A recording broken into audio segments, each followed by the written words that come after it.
I think that any time that faculty are experimenting and are learning with something new in order to benefit our students, that you're walking away with something huge.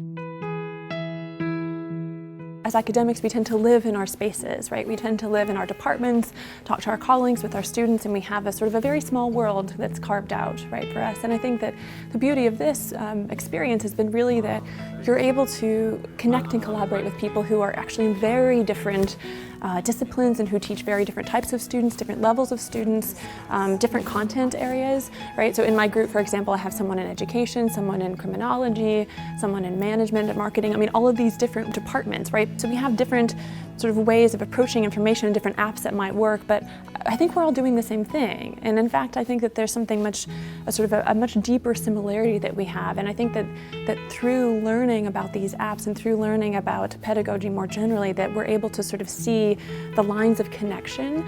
And in so doing, I think it pushes us forward in our teaching and actually in our learning as well, right? So I think part of this week as well has been sort of taking the position of the learner rather than the sort of assumed position of the teacher, right? And I think that too is a valuable sort of part of this process. I think the people that are facilitating, I think they kind of have a challenge where it's so much, right? And there's so many different applications, and the learning curve can be kind of steep, and people are coming in different places. They've done a good job with giving us enough time to absorb some things, not setting the expectations overly high, and making sure that we understand that this is a process. It's not that you're going to be, a tablet expert tomorrow.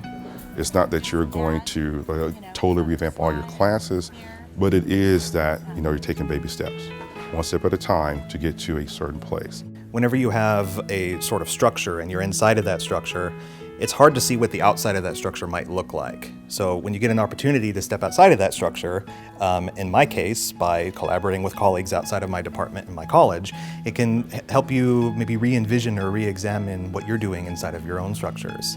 So the DISCOVERe Summer Institute has definitely provided me some great opportunities to sort of look at my pedagogy through different lenses, if you will.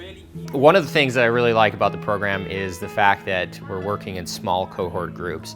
On any average given day, I might have a certain limited amount of aha moments that are my insightful views, I would call them. And those are multiplied significantly when you have 8 or 9 other people that are having these moments that they're just flashing before their eyes and saying, oh, I could use this. And then sharing that with one another and saying, oh my goodness, I hadn't even thought about that. I could use this as well. And so the collaborative piece of this program is perhaps, I think, one of the more valuable aspects of being engaged in the program.